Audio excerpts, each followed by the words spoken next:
नमस्कार, आप सभी को स्वागत है हमारे चैनल पे। आज की वीडियो में हम बात करेंगे लॉ ऑफ क्राइम्स की यूनिट नंबर 2 के बारे में। यूनिट 1 हम ऑलरेडी डिस्कस कर चुके हैं और यूनिट 2 का जो सिलेबस है वो आपकी स्क्रीन पे है। जो फर्स्ट टॉपिक है वो आता है आपका मिस्टेक। जो फर्स्ट टॉपिक है वो आपका मिस्टेक है, ठीक है। सेकेंड टॉपिक अगर हम देखें तो that is judicial and executive acts.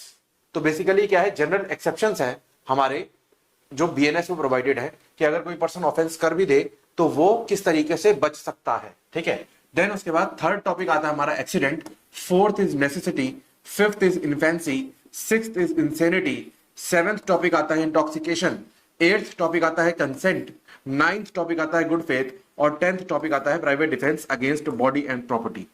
तो बेसिकली ये आपके टॉपिक्स हैं इस यूनिट के जो हम इस वीडियो में कवर करेंगे। और जो फर्स्ट टॉपिक है, अगर बाइफिकेशन ऑफ मार्क्स की बात करूं तो ये सारे ही टॉपिक्स आपके लिए इंपॉर्टेंट है for 12.5 marks. That is clear and straight, ठीक है। बट ये वाला जो टॉपिक है ये आपका थोड़ा सा एसेंशियल टॉपिक हो जाता है बिकॉज इसमें कई सारी चीजें ट्विक करी जा सकती हैं फॉर 5 मार्क्स।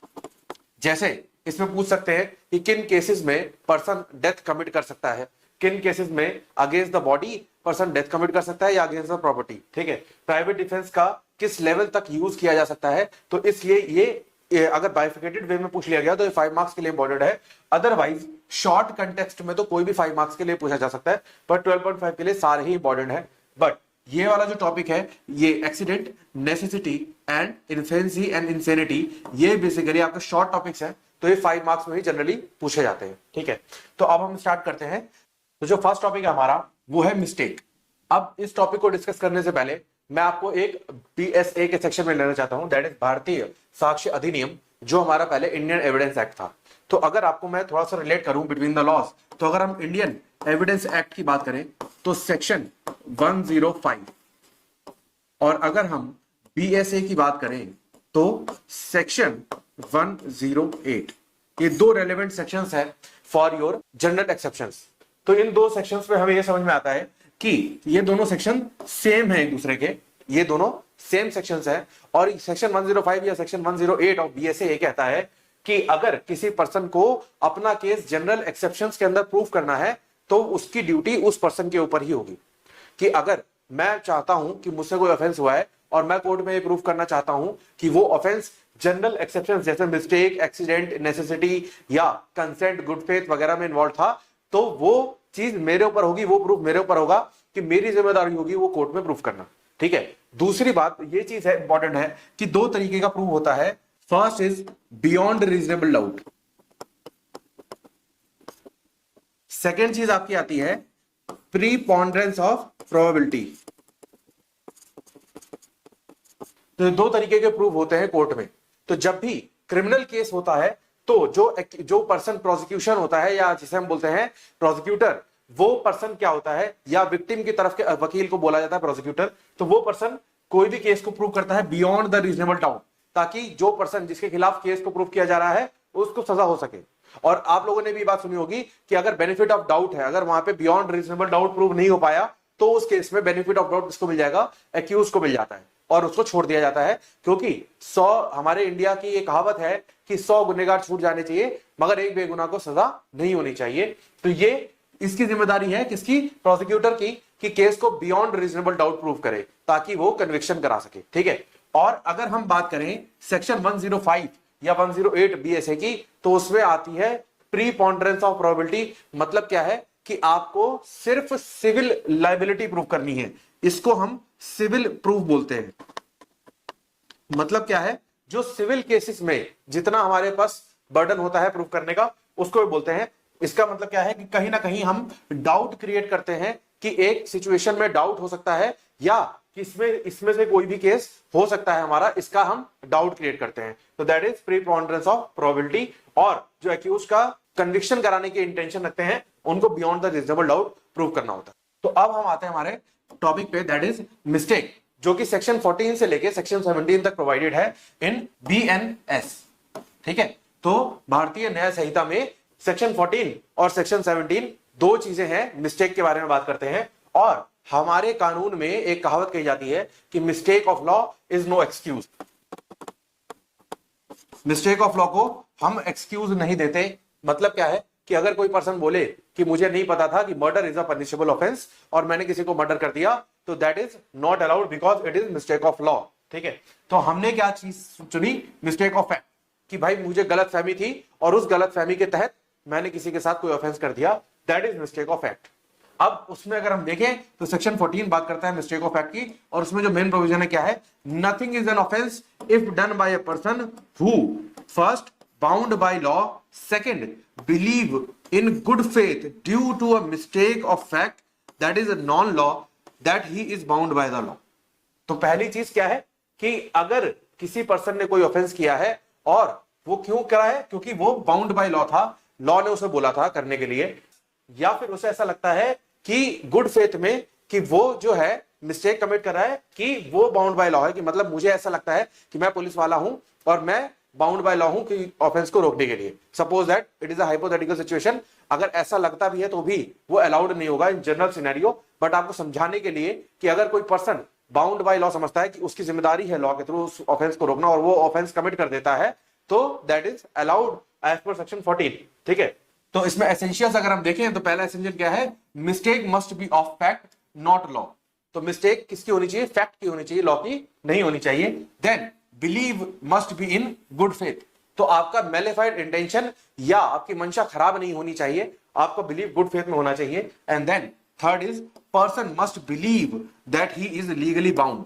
मतलब क्या है कि पर्सन को ये लगना चाहिए कि वो लीगली बाउंड है वो काम करने के लिए। ठीक है, अब इसका एग्जांपल देखते हैं तो क्या है? A soldier fires during a riot on the command of his superior officer believing it to be lawful not an offence. ठीक है, तो अगर कोई रायट हो रहे हैं, कोई दंगे हो रहे हैं और एक सुपीरियर ऑफिसर एक सोल्जर को कमांड देता है कि आप फायर कर दो किसी भी पर्सन पे, और वो कर देता है, तो क्या होगा? वो ऑफेंस नहीं माना जाएगा, बिकॉज वो क्या है? वो लॉफुल बिलीव करके गुड फेथ में कोई भी काम कर रहा है और प्लस लॉफुल अथॉरिटी के अंदर करने की कोशिश कर रहा है, तो that is not a offence. ठीक है, उसके बाद आगे चलते हैं। A soldier fires on a mob by the order of a superior officer in conformity with the commands of law, A has committed no offence.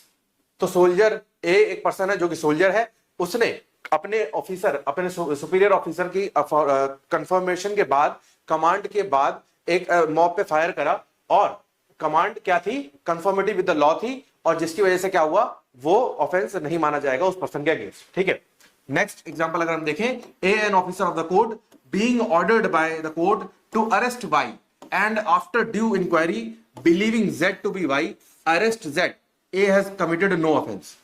Suppose that कोई police वाला किसी पर्सन को अरेस्ट करने जाता है, अरेस्ट करने गया और वहां पे उसने ड्यू इंक्वायरी बिठाई कि भाई आपका नाम एक्स है या आपका नाम वाई है, और ये कंफर्म हो जाता है कि भाई वही वाई है। मान लो जेड उसका बेस्ट फ्रेंड है, वो नहीं चाहता कि वाई अरेस्ट हो, और जेड अपने आप को रिप्रेजेंट करता है एज वाई, और साथ में उसके साथ 4-5 लोग होते हैं जो बोलते हैं कि हाँ यही वाई है। और ऐसे केस में अगर पुलिस वाले ने जेड को वाई समझ के अरेस्ट कर लिया, तो वो क्या है? पुलिस वाले ने कोई ऑफेंस कमिट नहीं किया, because it is mistake of fact.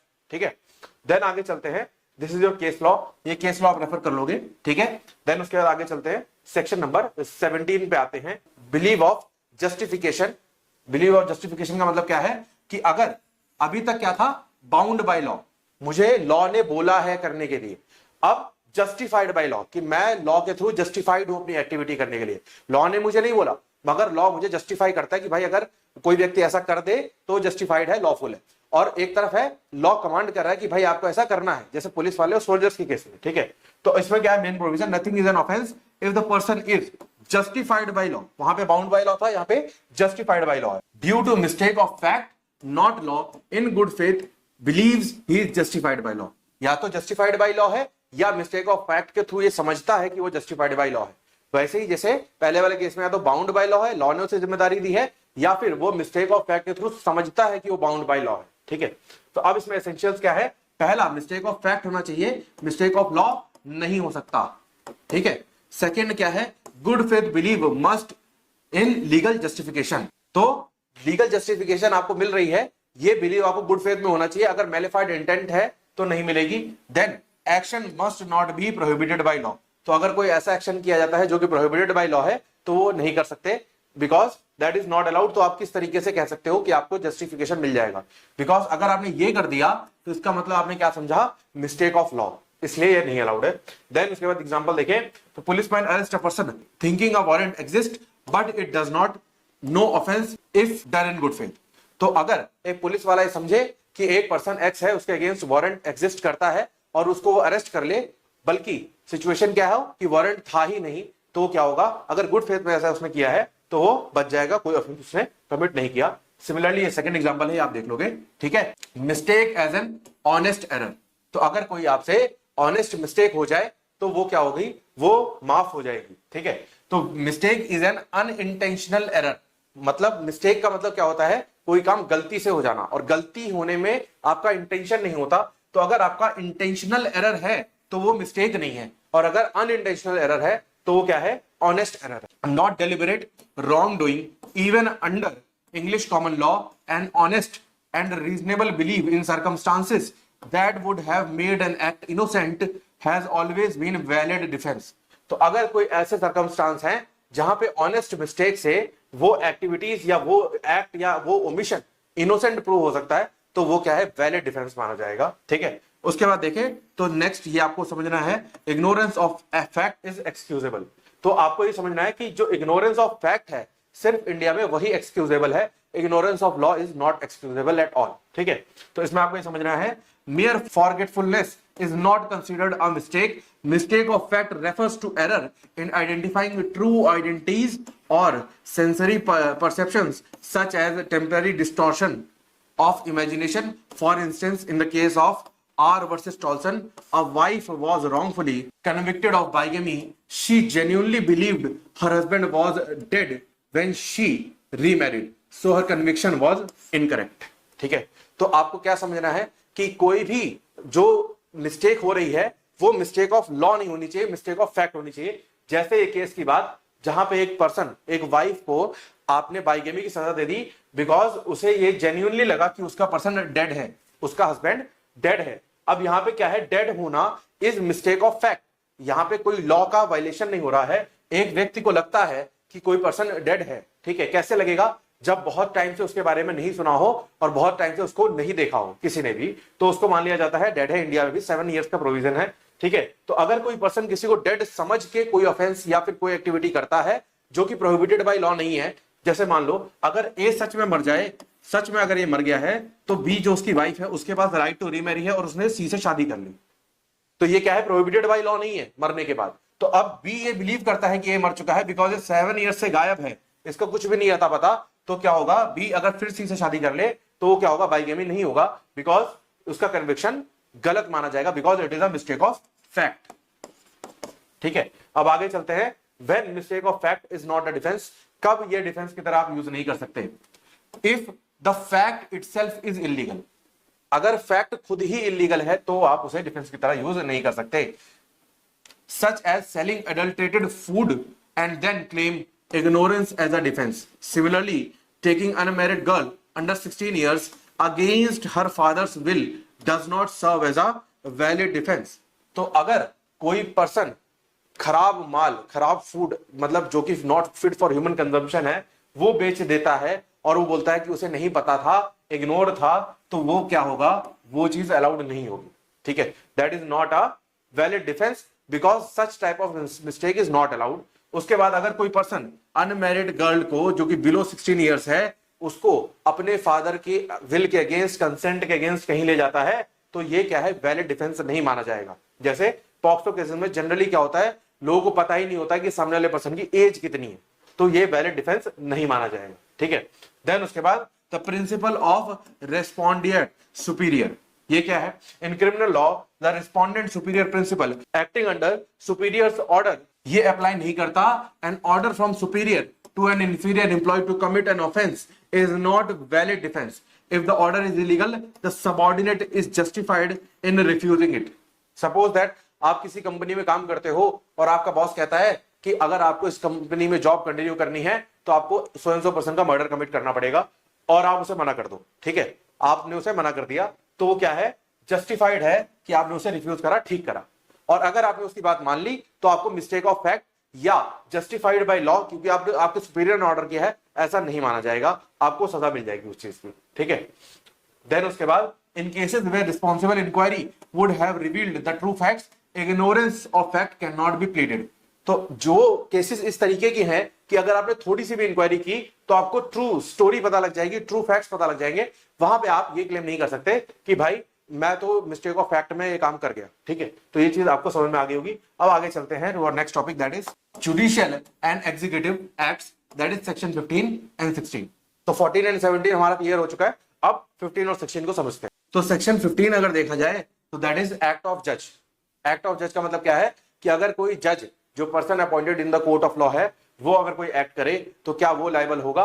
तो that is not liable, because जजेस जो है क्रिमिनली लायबल नहीं होते for act done judicially.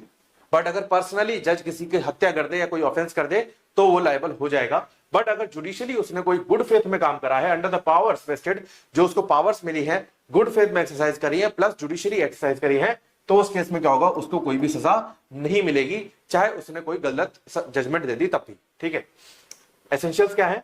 First, act must B judicial in nature, उसकी कुर्सी से, उसकी पावर से जुड़ी होनी चाहिए।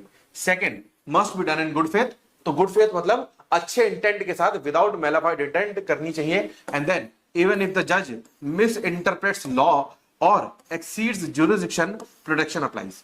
तो अगर जज साहब ने गलत लॉ समझ लिया, लॉ का इंटरप्रिटेशन गलत समझ लिया, या फिर अपना जुरिसडिक्शन एक्सीड कर दिया, तब भी अगर गुड फेथ में किया है और जुडिशियल नेचर में किया है तो क्या होगा? वो मिस्टेक जस्टिफाई हो जाएगी और प्रोटेक्शन उनको मिल जाएगी एज पर सेक्शन 15। अब एग्जांपल क्या है? अ जज wrongly sentence a person based on facts not an offence. तो फैक्ट्स के बेसिस पे गलत सजा दे दी किसी पर्सन को तो क्या होगा? ऑफेंस नहीं होगा। देन उसके बाद ये केस लॉ है, केस लॉ देख लेंगे आप लोग। तो ये केस लॉ है, ठीक है, ये केस लॉ आप लोग देख लोगे। उसके बाद नेक्स्ट टॉपिक पे चलते हैं, that is section number 16, that is order of the court.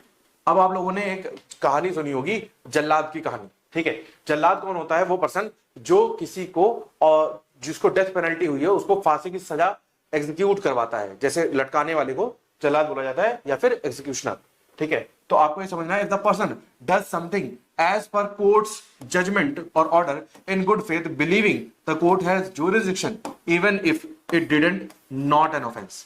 तो एक पर्सन को मान लो सजा हो गई डेथ पेनल्टी। अब ये चला गया वारंट, ब्लैक वारंट बन गया, और ब्लैक वारंट बनने के बाद मान लो बी पर्सन ने इसको टांग दिया एंड ही इज डेड। अब पता लगता है कि ये जो डेथ पेनल्टी दी थी, ये डेथ पेनल्टी जज साहब ने दी थी, जिनके पास ये देने की पावर ही नहीं थी। बट इसको लगा कि कोर्ट से ऑर्डर आया तो सही होगा और इसने इसको सजा दे दी, तो क्या होगा? ये इस पे कोई भी लायबिलिटी नहीं बनेगी। देन एसेंशियल्स क्या है? Action taken under judicial order, तो जुडिशियल ऑर्डर के अंडर एक्शन होना चाहिए। Then good faith believe in the court jurisdiction, तो कोर्ट के जुरिसडिक्शन पे गुड फेथ होना चाहिए, बिलीव होना चाहिए। And judgement order must be in force at the time, तो जब उस काम को किया जा रहा है तो जजमेंट या फिर ऑर्डर जिसके बेसिस पे वो किया जा रहा है वो इन फोर्स में होना चाहिए, मतलब वो हटना नहीं चाहिए, उसको वो लागू होना चाहिए उस वक्त। देन एग्जांपल क्या है? Police officer seize property as per court order not liable. ठीक है, कोर्ट ने ऑर्डर किया किसी पर्सन की प्रॉपर्टी को सीज करने के लिए और पुलिस वाले ने सीज कर लिया as per the court order, तो वो पर्सन क्या होगा? लायबल नहीं होगा। ठीक है, देन आगे चलते हैं। थर्ड टॉपिक हमारा आ जाता है एक्सीडेंट, दैट इज सेक्शन 18। अब सेक्शन 18 का अगर हम मेन प्रोविजन पढ़ें तो एक्सीडेंट का हम ऑब्वियस सा इंटरप्रिटेशन निकाल सकते हैं कि एक्सीडेंट का मतलब क्या है कि कोई भी दुर्घटना, तो कोई भी दुर्घटना इज नोन एज एक्सीडेंट। ठीक है, तो अगर हम देखें N act is not an offence, अब आपको इस चीज के साथ हमेशा ध्यान रखना है कि एक वर्ड आता ही रहेगा ओमिशन, तो ओमिशन और एक्ट हमेशा साथ में पढ़ा जाता है। Act is not an offence if it occurs by accident और मिसफॉर्च्यून, दुर्भाग्यपूर्ण या कोई एक्सीडेंट, दुर्घटना के थ्रू कोई ऑफेंस हो जाए तो वो ऑफेंस नहीं माना जाता। During a lawful act done in lawful manner, suppose that आप रोड पे गाड़ी चला रहे हो, ठीक है, यहां पे कोई पर्सन आ जाता है तो आप गाड़ी चलाना, अब इसमें देखा ये जाएगा कि क्या आपके पास ड्राइविंग लाइसेंस है, क्या आपकी गाड़ी फिट फॉर रनिंग है। फिट फॉर रनिंग मतलब फिटनेस सर्टिफिकेट, जितने टाइम के लिए सरकार ने आपको गाड़ी को यूज करने के लिए परमिशन दी हुई है। देन आपने मान लो इस रोड की लिमिट थी 80 किलोमीटर पर आवर, तो आपको ये चेक करा जाएगा कि क्या आपने लॉफुल एक्ट की लॉफुल मैनर में, तो मतलब आपकी गाड़ी जो थी वो कितने स्पीड पे चल रही थी। अगर 80 के अंदर चल रही थी, बिलो चल रही थी, तब जाकर के अगर ये बीच में आ गया और इसका एक्सीडेंट हो गया तो ये क्या होगा? आपकी लायबिलिटी जीरो हो जाएगी as per section 18 read with section BSA 108 जो मैंने स्टार्टिंग में डिस्कस किया था। तो ये इस तरीके से पता किया जाएगा कि आपको लॉफुल एक्ट करनी है और लॉफुल मैनर में करनी है without criminal intention. Suppose that इसी एग्जांपल में हम देख लेते हैं कि आपका क्रिमिनल इंटेंशन इन्वॉल्व हो गया, आपने देखा कि पर्सन आ रहा है और यहां पे मान लो सपोज 500 मीटर का डिस्टेंस गैप था जो आपको क्लियरली विजिबल था कि एक पर्सन रोड क्रॉस करने की कोशिश कर रहा है, बट फिर भी आपने स्पीड कम नहीं करी और आपने क्या सोचा कि भाई मैं तो 79 पे गाड़ी चला रहा हूं, लो 80 है और मैं तो लॉफुल एक्ट लॉफुल मैनर में कर रहा हूं और आपने उसको एक्सीडेंट कमिट कर दिया, तो that will be a criminal intent. वहां पे आपका क्रिमिनल इंटेंट इन्वॉल्व हो जाएगा या फिर नॉलेज इन्वॉल्व हो जाएगी, और जैसे ही ये फैक्टर्स इन्वॉल्व हुए वैसे ही आपका ये डिफेंस चला गया। ठीक है, देन उसके बाद with proper care and caution, ये भी आपको रखना है, तभी आप किसी चीज से बच सकते हो। एसेंशियल्स क्या है? Act must be lawful, no negligence or intent to harm and it must be purely accidental, जहां पे प्रॉपर केयर एंड कॉशन लिया गया हो। देन उसके बाद एग्जांपल देखें, while cleaning a loaded gun a person accidentally Fyers and इंजर्स someone is not an offence. Gun की सफाई करते हुए गलती से फायर हो जाए, लोडेड गन थी, गलती से फायर हो जाए और किसी को इंजरी हो जाए तो वो ऑफेंस नहीं होगा, because it will be considered as an accident. ठीक है, ये सेकंड एग्जांपल है। उसके बाद आगे चलते हैं टू द केस लॉ। ठीक है, ये केस लॉ है, ये आप देख लोगे। उसके बाद नेक्स्ट टॉपिक पे चलते हैं, दैट इज, अब ये जो हमारा टॉपिक नेसेसिटी है ये सेक्शन 19 में प्रोवाइडेड है। सेक्शन 19 में प्रोवाइडेड होने का मतलब क्या है कि अगर कोई भी चीज जो जरूरी हो करना, जैसे अगर मान लो यहां पे किसी पर्सन का, सपोज दैट ये कार है, ये कार हिट करेगी एक पर्सन, यहां पे ग्रुप ऑफ पर्सन खड़े हैं, सपोज यहां पे 5 लोग खड़े हुए हैं।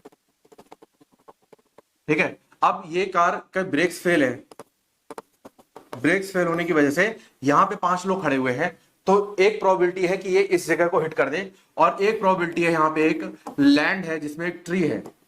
ठीक है, तो एक प्रोबेबिलिटी है ये प्राइवेट लैंड है और इस ट्री को ये जा करके हिट कर दे ताकि गाड़ी स्टॉप हो जाए। तो ये 2 प्रोबेबिलिटीज है। इन 2 प्रोबेबिलिटीज में से जो ग्रेटर हार्म है अगर हम वो देखें तो क्या है ये, बिकॉज यहां पे ट्री को अगर हम लाइव भी मानते हैं तो वहां पे सिर्फ एक ट्री है प्लस ये प्राइवेट लैंड का इंक्रोचमेंट है, that is not a big deal because यहां पे 5 लोगों की बात है। तो यहां पे क्या है, इस हार्म को प्रिवेंट करने के लिए ये पर्सन स्टीयरिंग मोड़ के इस तरफ ले जाके इस तरफ एक्सीडेंट कमिट कर सकता है, बेशक इस जमीन पे आग लग जाए। ठीक है, तो क्या है ये एग्जांपल है नेसेसिटी का। तो an act is not an offence merely because it is likely to cause harm, उसकी उम्मीद है हार्म कॉज करने की। Then if done without criminal intent, यहां पे भी क्रिमिनल इंटेंट नहीं होना चाहिए, एंड इन गुड फेथ में होना चाहिए, टू प्रिवेंट और अवॉइड ग्रेटर हार्म को अवॉइड करने के लिए। ठीक है, तो वो क्या होगा, नेसेसिटी होगा, जैसे ये एग्जांपल। उसके बाद एसेंशियल्स देखें तो पहला क्या है, नॉलेज ऑफ पॉसिबल हार्म, आपको नॉलेज होना चाहिए कि क्या पॉसिबल हार्म हो सकता है।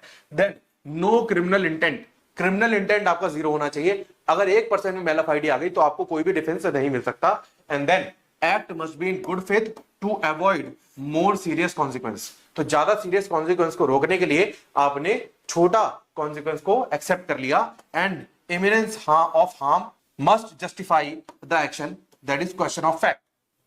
जो हार्म हुआ है वो एक्शन को जस्टिफाई करे, किस तरीके से हुआ है, क्यों हुआ है, और ये क्या है, ये क्वेश्चन ऑफ फैक्ट माना जाता है अकॉर्डिंग टू द लॉ। उसके बाद एग्जांपल देखते हैं क्या है, breaking into a locked house to save child from fire.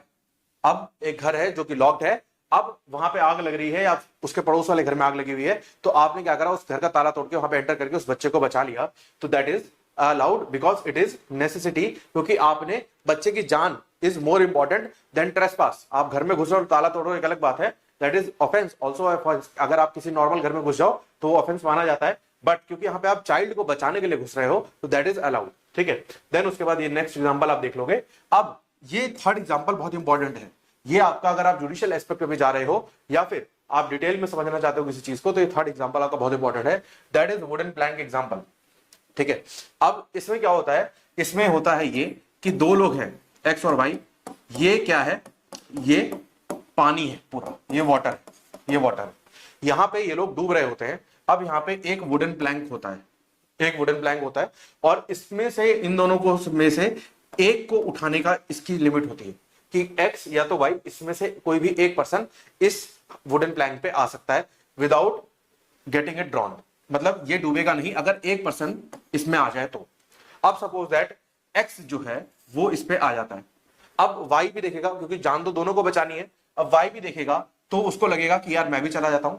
अब वाई जैसे ही आने की कोशिश करता है, एक्स उसे धक्का दे देता है और बाहर कर देता है, जिसकी वजह से वाई की डेथ हो जाती है और वाई मर जाता है। अब यहां पे क्या है, यहां पे एक्स को क्या मानेंगे, एक्स को मानेंगे नॉट लायबल, ठीक है, नॉट लायबल। तो अगर यहां इस केस में क्यों मानेंगे, बिकॉज एक्स जो है out of impulse and it was not planned and calculative act. तो एक्स की जो एक्ट थी उसको पुश करने की, वो इंपल्स के थ्रू हुई और वो कैलकुलेटिव एक्ट नहीं थी। उसको उसका इंटेंशन ये नहीं था कि वाई मर जाए, उसका इंटेंशन ये था कि वो बच जाए, ठीक है।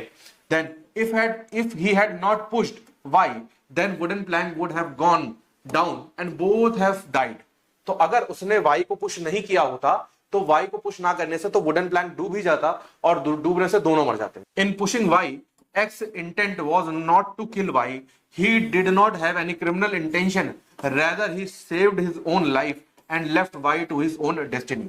तो यहां पे क्या हुआ, यहां पे क्या है, Y को उसने डुबा के मारने की कोशिश नहीं की, उसने सिर्फ अपनी जान बचाने की कोशिश की।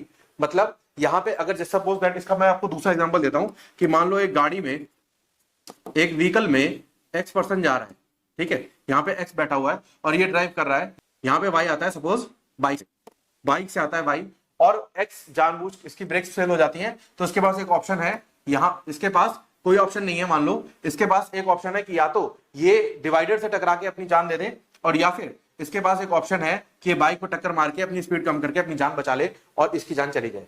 तो यहां पे क्या है, जब ये इसको हिट करेगा, क्योंकि इसके पास दो ऑप्शन है, या तो ये जाके डिवाइडर में जाके अपनी जान दे सकता है, बट यहां पे इसको हिट करने का कहीं ना कहीं कैलकुलेटिव रिस्क इसके पास है कि भाई अगर इस पर्सन को हिट कर दिया गया 80 या 90 की स्पीड से तो ये पर्सन तो डेथ हो ही जाएगा। बट यहां पे क्या है, जब उसको पुश करा तो एक प्रोबेबिलिटी थी, 50-50 वाला चांस था, 50-50 वाला, यहां 100% वाला चांस है कि भाई ये मरेगा ही मरेगा।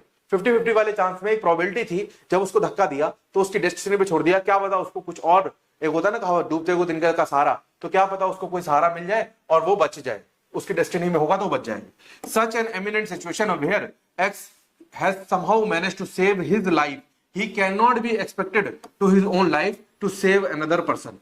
तो वहां पे उसको एक्सपेक्ट नहीं करा जा सकता, क्योंकि उसके पास एक ही ऑप्शन है, दूसरा ऑप्शन नहीं है, यहां पे दूसरा ऑप्शन है, ठीक है। तो यहां पे क्या है, इस तरीके से इसको वुडन प्लैंक वाले एग्जांपल को समझना है आपको। देन उसके बाद this is the case law, ये आप देख लोगे, ठीक है, ये केस लॉ का समाप्ति है, यहाँ पे ये केस लॉ खत्म हो जाता है, ठीक है। इसी के साथ हमारा ये टॉपिक भी खत्म हो गया, दैट इज नेसेसिटी। उसके बाद आगे चलते हैं next topic, that is infancy. Infancy का मतलब क्या है, बच्चा या बचपना। सेक्शन 20 एंड 21 इन्फेंट जो होते हैं उनकी बात हो रही है। तो बेसिकली सेक्शन 20 बात करता है child under 7 years of as.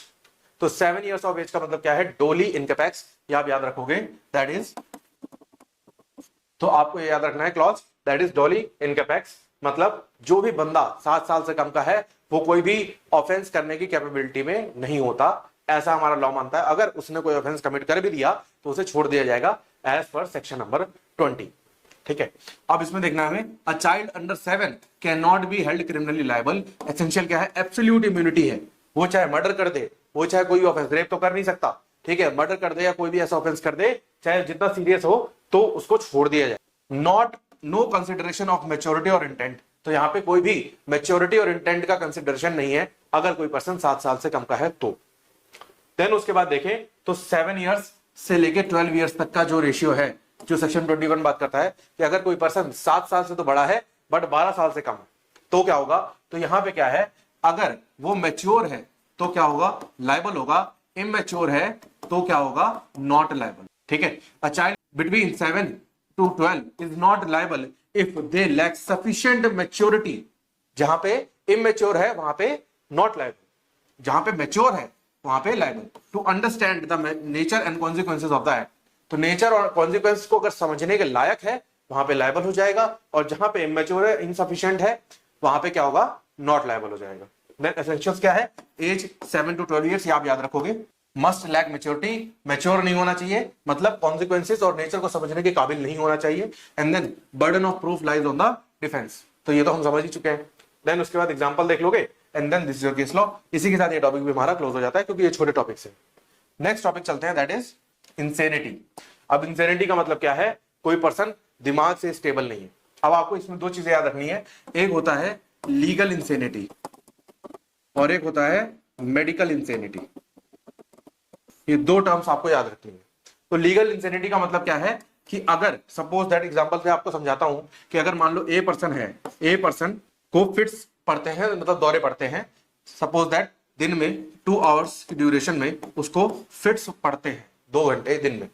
अब उसने ये ऑफेंस कमिट करा इन्हीं 2 घंटों में, उसने क्या करा, बी का मर्डर कर दिया इन्हीं 2 आवर्स में जब उसको दौरे पड़ते हैं तब।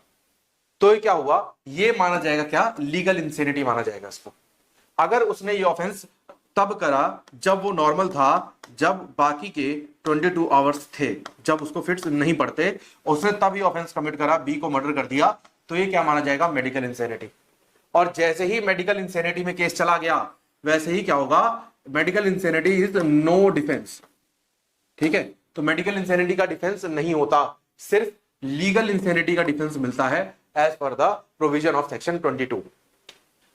At the time of the act, he had mental illness, making him incapable of understanding the true nature of the act or that it was wrong or illegal.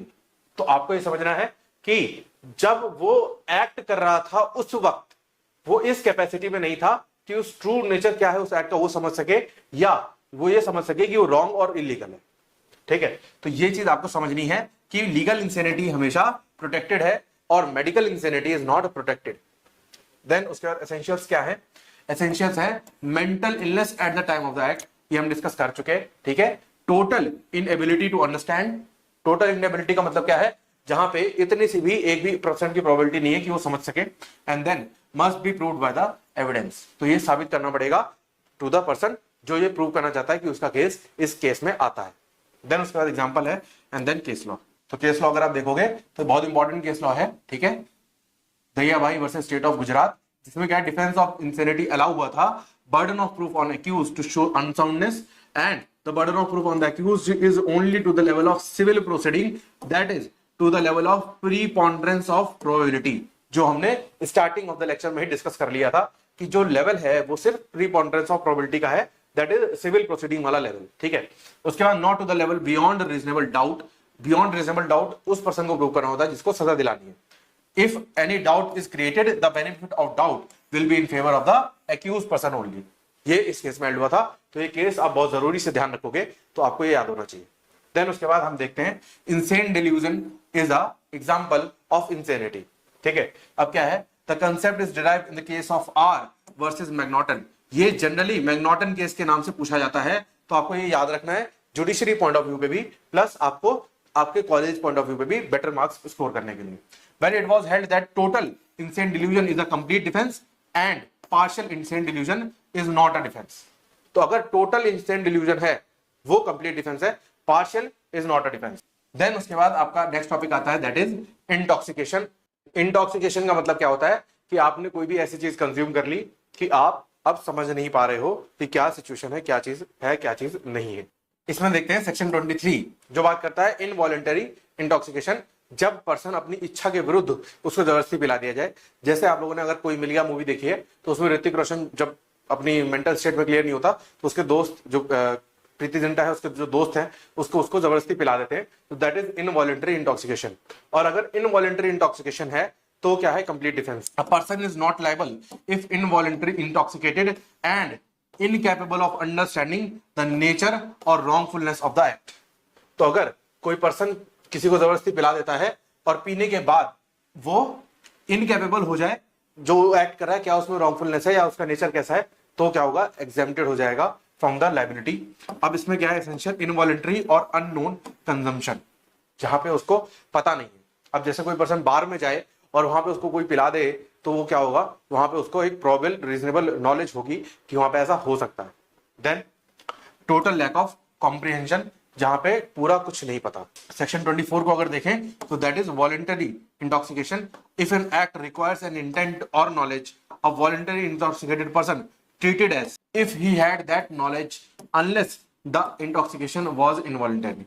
या जैसे मान लो कोई एक्ट है जिसमें पर्टिकुलर इंटेंट या particular knowledge की requirement है, तो ये माना जाएगा जिसने वॉलंटरली इंटॉक्सिकेट किया हुआ है अपने आप को कि उसके पास वो एक्ट और नॉलेज है, जब तक वो ये प्रूव ना कर दे कि इंटॉक्सिकेशन इनवॉलंटरी था। ठीक है, तो क्या है, एसेंशियल क्या है, applies to offences requiring intent और नॉलेज। तो ये सिर्फ उन ऑफेंसेस पे अप्लाई होता है जिसमें इंटेंट और नॉलेज का रिक्वायरमेंट है, और voluntary intoxication is not a defence, तो ये डिफेंस नहीं माना जाता। Section 24 states that voluntary intoxicated person will be deemed to have the same knowledge as if they were not intoxicated. The section does not presume the intention as if the person had not been intoxicated. It only presumes the same knowledge. Therefore, there is no presumption regarding to intent under section 86 IPC का है, ठीक है। यहाँ पे आपको रखना है 24, ठीक है। Only presumption of knowledge is provided. The accused intention must be determined based on the facts and. तो बेसिकली कहना क्या चाह रहे हैं, कहना ये चाहते हैं, तो जो सेक्शन 24 है उसमें सिर्फ और सिर्फ प्रिजम्पशन ऑफ नॉलेज की बात की गई है और प्रिजम्पशन ऑफ इंटेंशन की बात नहीं की गई है। तो उसमें ये बोला है कि अगर कोई पर्सन अपनी इच्छा से इंटॉक्सिकेटेड स्टेट में चला जाता है तो उसमें ये माना, और वो कोई ऑफेंस कमिट करता है जिसमें पर्टिकुलर नॉलेज रिक्वायर्ड है, तो उसमें ये माना जाएगा कि उस पर्सन को वो नॉलेज थी क्योंकि उसने वॉलंटरली उसको कंज्यूम किया था। बट अगर इंटेंशन की बात करें तो इंटेंशन जो है वो फैक्ट्स पे डिटरमाइन किया जाएगा, facts and circumstances of each case. तो जो फैक्ट्स और सर्कमस्टांसेस होंगे केस टू केस जो डिफर करते हैं, उनके अकॉर्डिंग हम इंटेंशन को डराइव करेंगे कि क्या इंटेंशन भी था या सिर्फ नॉलेज था।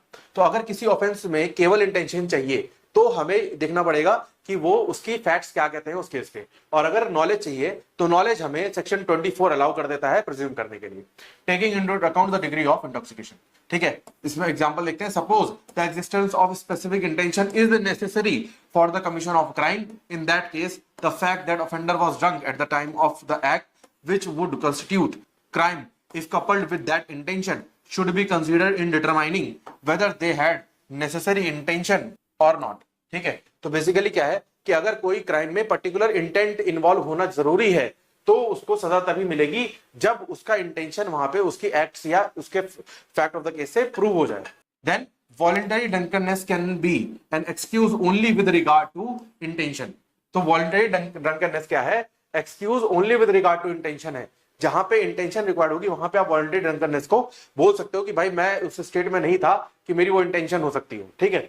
और अगर नॉलेज की बात आ गई, नॉलेज की, तो वो चीज आप नहीं बोल सकते, वो सेक्शन 24 प्रिज्यूम कर लेगा कि आपके पास वो नॉलेज थी क्योंकि आपने अपनी इच्छा से उस चीज को कंज्यूम करा था। तो voluntary drunkenness can not be an excuse for crime that only requires knowledge. तो जहां पे सिर्फ नॉलेज की बात हो रही है वहां पे वॉलंटरी ड्रंकनेस अलाउ नहीं करता आपको एक्सक्यूज, ठीक है। देन आगे चलते हैं। A person drinks voluntarily and assaults another, तो ही विल बी लायबल, ठीक है। देन उसके बाद this is the case law. उसके बाद आप आगे चलते हैं तो next topic that is consent. Consent that is section 25 से लेके 29। अब कंसेंट में हमारा सेक्शन 25 बात करता है act with consent, no grievous harm और डेथ इंटेंडेड। तो अगर कोई एक्ट है जो कंसेंट के साथ की जा रही है, जहां पे कोई ग्रीवियस हार्म मतलब ग्रीवियस हर्ट वगैरह या डेथ का इंटेंशन नहीं है, तो वो एक्ट क्या है, वो प्रोटेक्टेड इन लॉ है, ठीक है। तो मेन प्रोविजन क्या है, नो ऑफेंस इफ, कैसे, the act is not intended to cause death और ग्रीवियस हर्ट। तो अगर कोई एक्ट है जो कि ऑफेंस हो सकती है मगर वो ऑफेंस नहीं मानी जाएगी अगर वो कंसेंट से है और उसका डेथ और ग्रीवियस हर्ट कॉज करने का इंटेंड नहीं है, तो not known to be likely to cause it done to a person above 18 who consents. तो कंसेंट देने की सीधा सा फॉर्मूला है, वही दे सकता है जो अबव 18 है। तो अगर अबव 18 किसी पर्सन ने किसी को कंसेंट दी है कोई हार्म कॉज करने के लिए जो कि ग्रीवियस हर्ट या डेथ नहीं है, तो वो उस पर लाइबिलिटी नहीं बनेगी जो भी उसको हार्म होता है उस चीज की, ठीक है। The person consent must from a person over 18 years of age, no intention और नॉलेज ऑफ डेथ और ग्रीवियस हर्ट, ठीक है। देन इसमें ये इलस्ट्रेशन है, ये इसमें समझाने के लिए तो कुछ है नहीं, ये आप पढ़ लोगे एक बार में क्लियर हो जाएगा, ठीक है।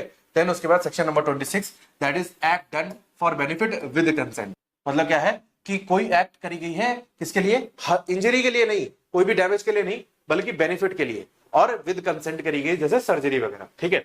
No offence if the act is not intended to cause death, तो डेथ कॉज करने का इंटेंशन नहीं था, plus done in good faith for persons benefit, तो बेनिफिट के लिए गुड फेथ में वो एक्टिविटी की गई है विद दैट पर्सन कंसेंट, तो क्या होगी, वो एक्ट प्रोटेक्टेड होगी, और अगर कोई डेथ या कोई इंजरी हो भी जाती है तो भी वो इस सेक्शन में बच जाए, ठीक है।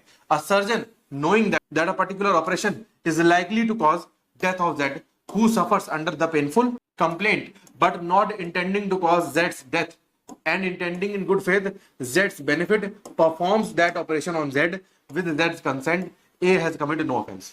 तो Z के बेनिफिट के लिए एक सर्जन ने उससे कंसेंट लेके उसका दर्द दूर करने के लिए, जहां एक प्रोबेबल कॉज था कि उसकी डेथ हो सकती है, कोई पर ऑपरेशन किया और उसकी डेथ, Z की डेथ हो गई, तो उसमें कोई भी ऑफेंस नहीं माना जाएगा। ठीक है, कैसे? गुड फेथ में किया था। Then section 27, act done with consent of guardian. Suppose that कोई बच्चा है below 18 years of age, but उसके लिए कुछ काम करवाना है, कुछ उसकी एक्टिविटी, उसके बेनिफिट के लिए कुछ कराना है, तो कंसेंट कौन देता है? गार्जियन देता है। तो गार्जियन की कंसेंट से अगर कोई भी एक्ट करी जा रही है फॉर बेनिफिट, तो वो भी ऑफेंस नहीं मानी जाएगी।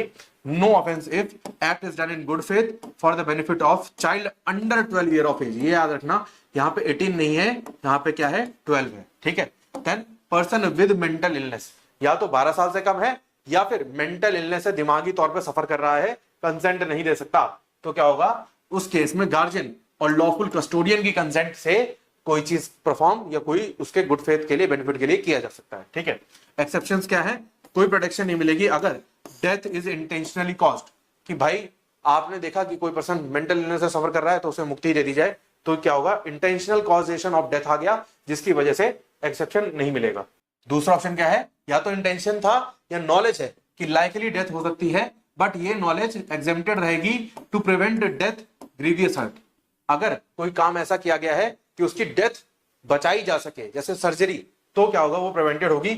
और क्योर ग्रीवियस डिजीज, कोई बीमारी उसको भयंकर वाली है, तो उसको बचाने के लिए अगर कोई सर्जरी की गई और प्रोबेबल कॉज में उसकी डेथ हो जाए with consent of the guardian, तो क्या होगा? वो चीज एग्जेम्प्टेड हो जाएगी। ठीक है। देन उसके बाद इलस्ट्रेशन है, उसके बाद ये आगे चलते हैं, that is section number 28, that is invalid consent.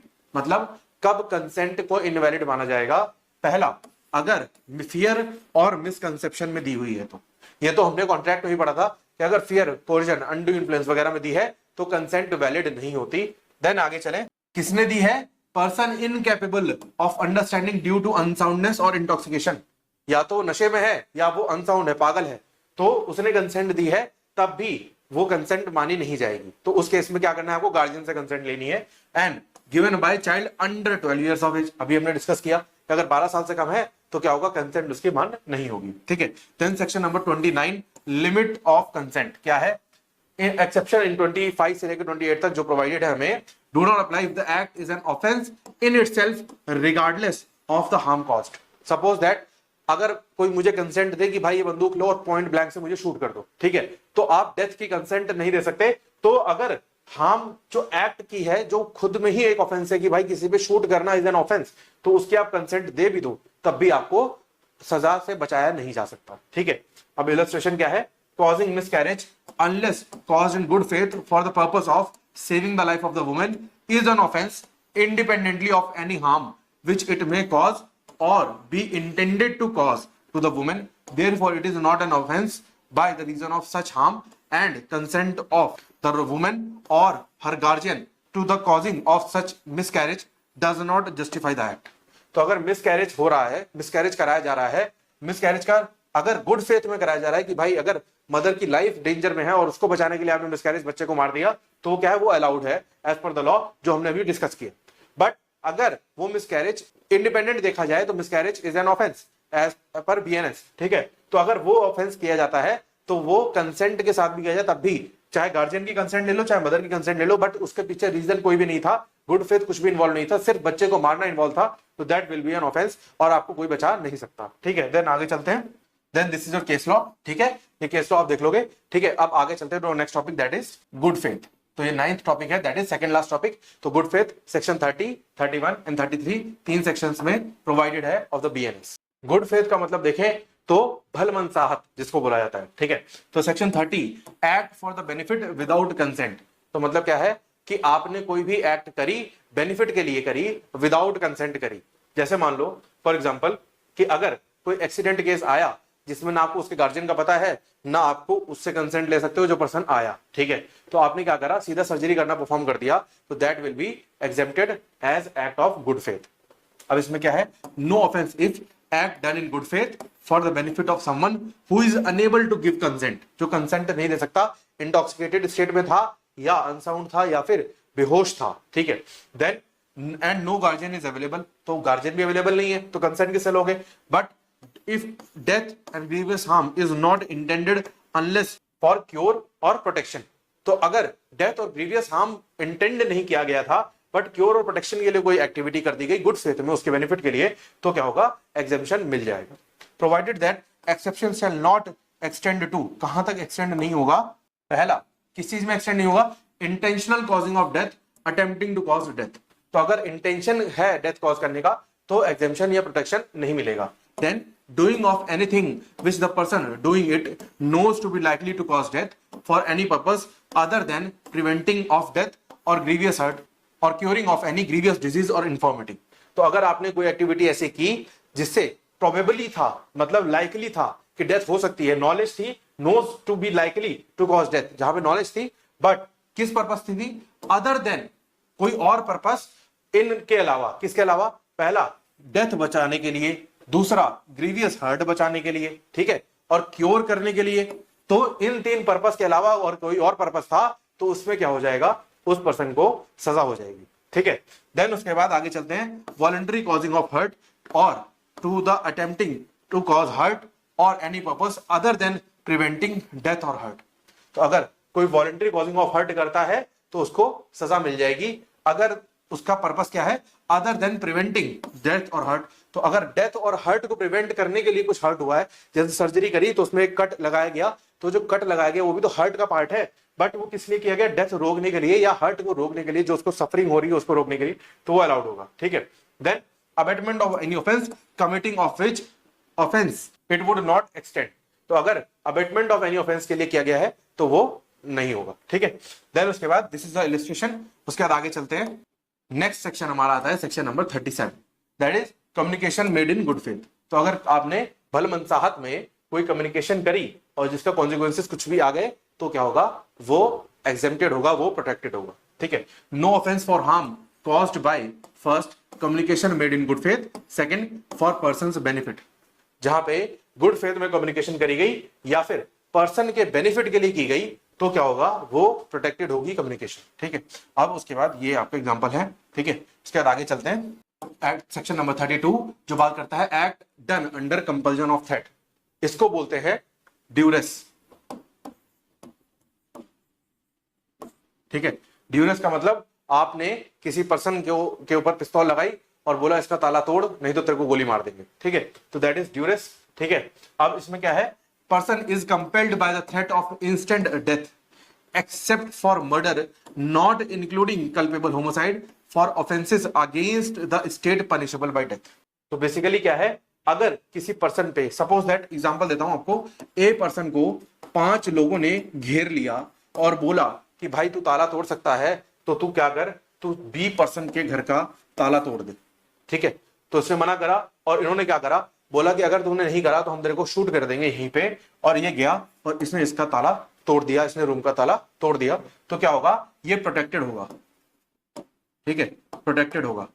तो प्रोटेक्टेड होने का मतलब क्या है, इसको सजा नहीं मिलेगी क्योंकि इसके जान पे बनाई थी, ठीक है, बट ये कब प्रोटेक्टेड नहीं होगा। अब सपोज दैट ए ने अपनी जान बचाने के लिए बी का मर्डर कमिट कर दिया, तो बी का जैसे ही उसने मर्डर कमिट करा तो क्या होगा, नॉट फॉर मर्डर, तो मर्डर के लिए ये चीज प्रोवाइडेड नहीं है, ये एग्जेम्पशन प्रोवाइडेड नहीं है कि आप अपनी जान बचाने के लिए दूसरे की जान नहीं ले सकते, ठीक है, एक्सक्लूडिंग कल्पेबल होमोसाइड। तो अभी आप लोगों को डिफरेंस ज्यादा नहीं पता होगा, बट आप इतना समझ लो कि हमारे लॉ में डेथ को 2 तरीके से कैटेगराइज किया है, पहला culpable homicide amounting to murder और दूसरा culpable homicide not amounting to murder. तो इसमें अमाउंटिंग टू मर्डर वाले को एग्जेम्प्ट करा है कि अगर कोई पर्सन मर्डर कमिट कर दे तो क्या होगा, वो एग्जेम्प्टेड नहीं होगा, और अगर कोई पर्सन कल्पेबल होमोसाइड कमिट करता है नॉट अमाउंटिंग टू मर्डर तो क्या होगा, वो एग्जेम्पशन होगा, ठीक है।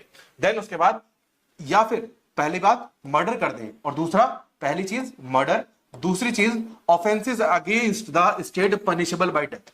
तो अगर कोई स्टेट के अगेंस्ट ऑफेंस करा है और वो भी अगर उसकी पनिशमेंट, मैक्सिमम पनिशमेंट डेथ है, तो उस केस में ड्यूरेस का प्रोविजन अप्लाई नहीं करता, ठीक है। देन उसके बाद एसेंशियल्स क्या है, threat must be of instant death, तो इंस्टेंट डेथ का थ्रेट होना चाहिए, person must not have joined voluntarily, तो अपनी इच्छा से नहीं बल्कि इंस्टेंट डेथ के फियर से ज्वाइन किया हुआ है।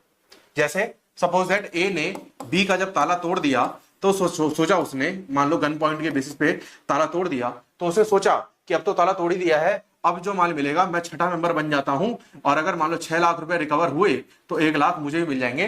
तो यह क्या है, वॉलंटरली ज्वाइनिंग हो गया, तो यहां पे आपको एग्जेम्पशन नहीं मिलेगा।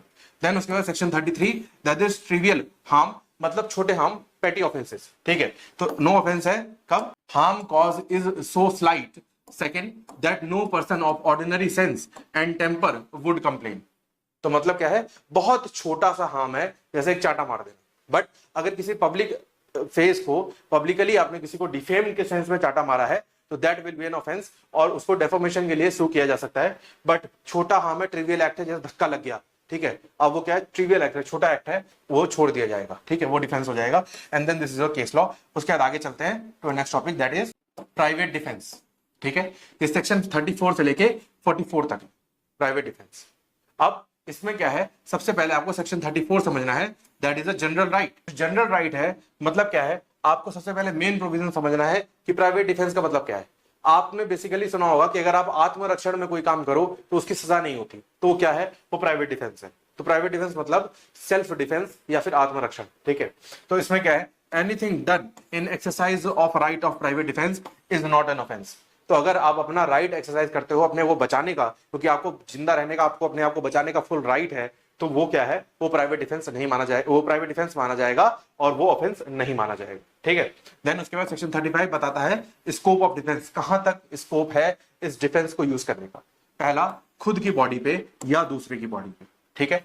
पहला, आप खुद का रक्षण कर सकते हो, या सामने अगर कोई व्यक्ति आपके ऑफेंस कर रहा है किसी और के अगेंस्ट, तो उसका रक्षण आप कर सकते हो।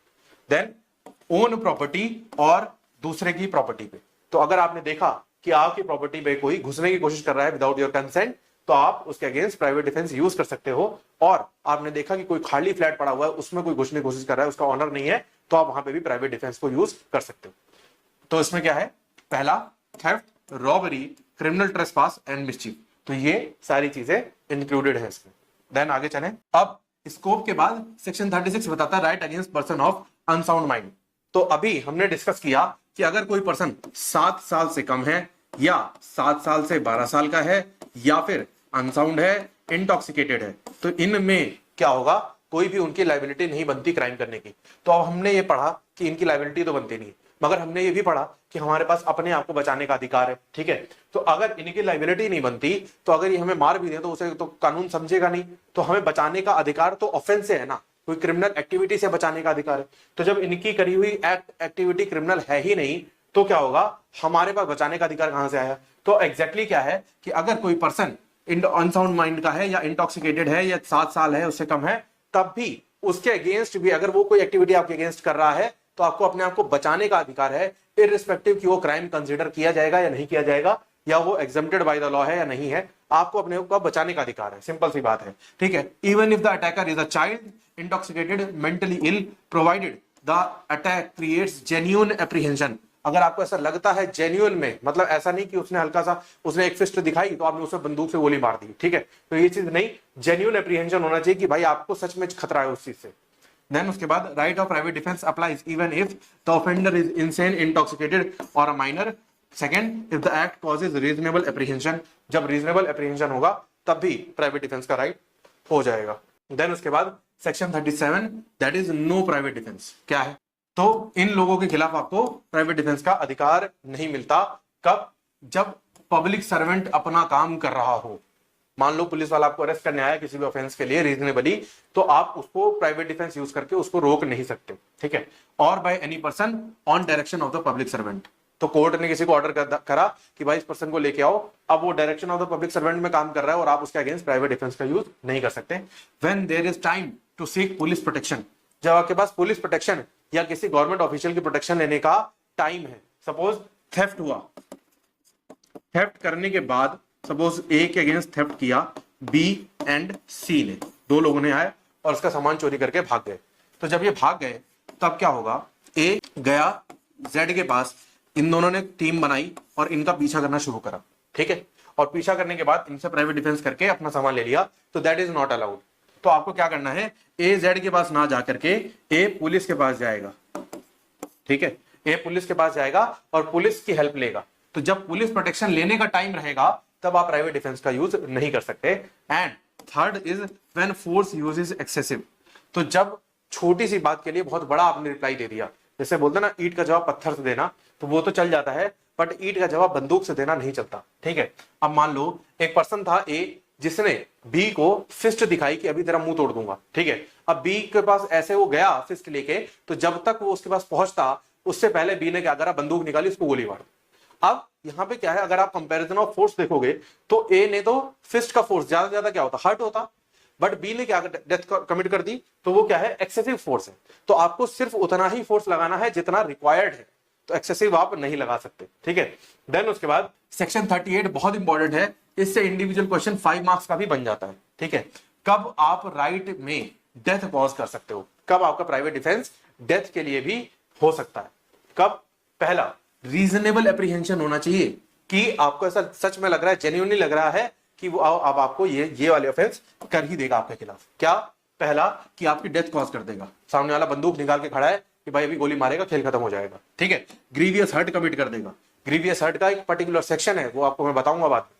देन रेप कमिट कर सकता है, एप्रीहेंशन ऑफ रेप है। ठीक है, ऑफ योरसेल्फ या किसी अदर पर्सन का। देन किडनैपिंग है, किडनैपिंग ऑफ योरसेल्फ ऑफ और ऑफ एनी अदर पर्सन। उसके बाद एसिड अटैक ऑन योरसेल्फ या एनी अदर पर्सन। तो ये सारी चीजें या तो आपके ऊपर या किसी और व्यक्ति के ऊपर इसके होने के चांसेस हैं, एप्रीहेंशन है, रीजनेबल एप्रीहेंशन है, तो आप उस पर्सन की डेथ तक कमिट कर सकते हो। ठीक है, उसके बाद अननेचुरल लस्ट है, तब भी आप डेथ कमिट कर सकते हो। And wrongful confinement with no access to legal help, तब भी आप डेथ कमिट कर सकते हो। बट सपोज दैट आपको किसी ने इस रूम में रॉन्गफुली कन्फाइन कर दिया, बंद कर दिया, उस गेट को लॉक कर दिया। ठीक है, अब आपके पास फोन है, आप लीगल हेल्प ले सकते हो, लीगल हेल्प आपके पास लेने का ऑप्शन है, बट आप क्या करते हो, उसको जान से मार देते हो। ठीक है, तो that is not allowed because आपके पास access to legal help available था हमेशा। तो इन सब केसेस में आपको ये ध्यान रखना है कि आपके पास एक्सेस टू हेल्प नहीं है, लीगल हेल्प, एंड इन सब में आप खुद के प्लस दूसरे के बचाव के लिए काम कर सकते हो, डेथ कमिट कर सकते हो। ठीक है, देन उसके बाद section 39 causing harm other than death. तो अभी तक 38 में हमने कहा कि कब डेथ भी हो जाएगी तब भी कोई दिक्कत नहीं है, और इसमें क्या है, कब डेथ के अलावा हार्म कर सकते हो। क्या है, if threat does not meet threshold of section 38 only proportionate harm not death may be caused. तो अगर सेक्शन 38 वाली एसेंशियल चीजें पूरी नहीं हो रही, जैसे डेथ, रेप वगैरह, तो आप क्या कर सकते हो, प्रोपोर्शनेट हार्म, जैसे आपके फिस्ट आया तो आप मुक्के से लड़ सकते हो, जैसे मूवी में दिखाया जाता है, तो वो चीज आप कर सकते हो, बट डेथ नहीं कर सकते। ठीक है, देन उसके बाद section 40 that is duration of the defence of body.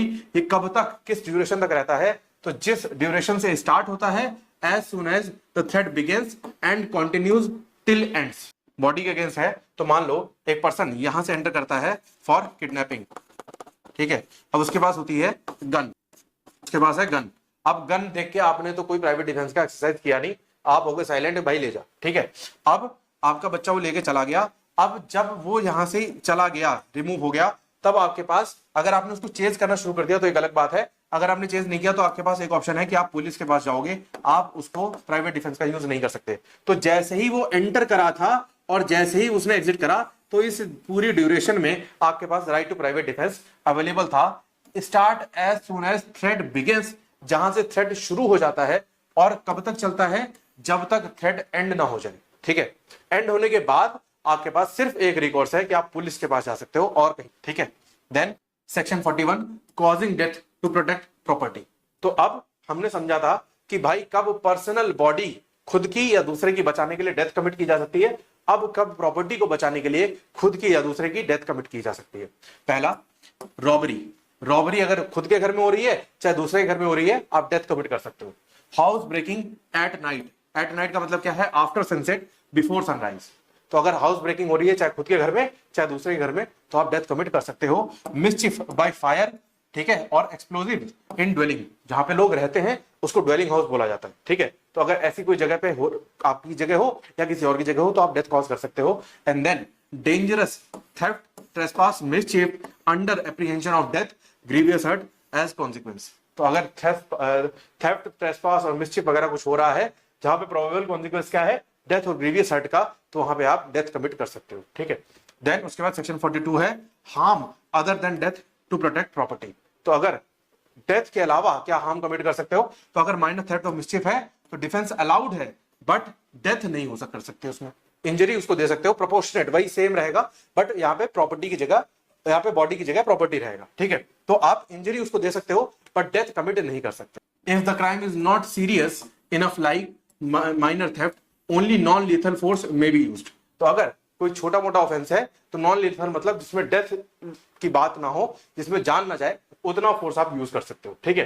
Then section 43 duration of property defence. तो प्रॉपर्टी का डिफेंस कब तक रहता है, तो commences when reasonable apprehension of danger to the property commences. तो जब प्रॉपर्टी के लिए डेंजर शुरू होता है तब से शुरू हो जाता है और तब तक चलता है जब तक offender has affected his retreat with the property or either assistance of the public authority is obtained or the property has been recovered। तो कब तक चलता है, जैसे मान लो एक पर्सन है, इसके अगेंस्ट थेफ्ट करने आया कौन, बी, ठीक है। अब बी ने इसका फोन चुरा लिया और इसने भागना शुरू करा, रन करना शुरू करा। अब ए ने इसका पीछा करना शुरू करा, उसी ट्रांजैक्शन में पीछे हटा नहीं, कोई प्लानिंग नहीं, कुछ नहीं, सीधा पीछा करना शुरू कर दिया। तो ये चलता रहेगा जब तक ये पीछा इसका चलता रहेगा, चाहे ये कहीं से कहीं तक भागता रहे, ठीक है। बट जब क्या हुआ, पीछा करते करते मान लो ए थक गया और बी आगे निकल गया, तब ये खत्म हो गया और ये किसके पास क्या ऑप्शन बचेगा, पुलिस का ऑप्शन बचेगा, ठीक है। तब उसके बाद ऐसा नहीं कि इसने ब्रेक लेके फिर से पीछा करना शुरू कर दिया, दैट इज नॉट अलाउड। उसके बाद अगेंस्ट द रॉबरी अगर हम देखें तो continues as long as the offender causes or attempt to cause any person death or hurt or wrongful restraint or as long as fear of instant death or instant hurt or of instant personal resistance continues। तो जब से fear शुरू होगा और जब तक वो fear चलता रहेगा तब तक रॉबरी के केस में प्राइवेट डिफेंस का राइट एक्टिव रहता है। रॉबरी के केस में मान लो आया और यहां पर आकर के आपको फियर दिया उसने, इंस्टेंट डेथ, ग्रीवियस हर्ट या फिर आपको इंजरी का, और यहां पे वो चला गया, फियर खत्म हो गया आपका। तो जब तक फियर चलता रहेगा, जैसे ही फियर खत्म हुआ आपका प्राइवेट डिफेंस ओवर, ठीक है। देन उसके बाद अगेंस्ट क्रिमिनल ट्रेसपास अगर देखें या मिसचिफ के अगेंस्ट देखें तो continues as long as the offender continued in the commission of the criminal trespass और मिसचिफ। तो ट्रेसपास अगर देखें तो जहां जैसे ही प्रॉपर्टी में एंटर हुआ, वैसे ही जितनी देर इस प्रॉपर्टी में वो रहा घूमा फिरा, फिर जैसे ही बाहर निकल गया वैसे ही ट्रेसपास का प्राइवेट डिफेंस खत्म हो गया, ठीक है। Then against house breaking after sunset and before sunrise continues as long as house trespass which has been begun by such house breaking continues, ठीक है। तो जितना हाउस ट्रेसपास में रहेगा उतना ही हाउस ब्रेकिंग में भी आपके पास उतनी देर का ही राइट रहेगा कि आप प्राइवेट डिफेंस को यूज कर सकते हो, ठीक है। देन सेक्शन 44 है रिस्क टू इनोसेंट। मतलब जब प्राइवेट डिफेंस को आप यूज करते हो तो कहीं ना कहीं एक रीजनेबल रिस्क आता है कि इनोसेंट पर्सन की जान जा सकती है। तो अगर person must defend themselves but in doing so might harm an innocent person, they are still protected. तो अगर गलती से कोई इनोसेंट पर्सन को हार्म हो जाए तब भी वो प्रोटेक्टेड रहेगा पर्सन जो अपना प्राइवेट डिफेंस यूज कर रहा है, ठीक है। अब इसमें देखते हैं क्या है, even if an innocent person is harmed while defending oneself against deadly assault, no offence if that was necessary done in good faith. तो जरूरी था वो करना, आपके डिफेंस के लिए जरूरी था, प्लस गुड फेथ में किया गया था, ठीक है। Example, throwing a stone at an armed attacker that accidentally hits a passerby. तो आपने पत्थर मारा किसी अटैकर पे जिसके पास हथियार है और पासरबाई को गुजर रहा था वहां से, उसके वो पत्थर लग गया, तो आप प्रोटेक्टेड हो एज पर सेक्शन 44, ठीक है। देन उसके बाद this is the case law. उसके बाद ये आपका फाइनल कंक्लूजन आ जाता है, ठीक है। इसी के साथ हमारा प्राइवेट डिफेंस का टॉपिक ओवर हो गया और साथ ही साथ हमारी यूनिट नंबर 2 भी खत्म हो गई ऑफ द बीएनएस, ठीक है। मुझे उम्मीद है आप लोगों को समझ में आ गया होगा। अगर कोई कंफ्यूजन या कोई डाउट रह गया है तो प्लीज आप कमेंट सेक्शन में पूछ लीजिएगा, कोशिश करूंगा कि मैं आपका डाउट को सॉल्व कर दूं, ठीक है। Thank you for watching and stay tuned for further updates. मिलते हैं नेक्स्ट यूनिट में।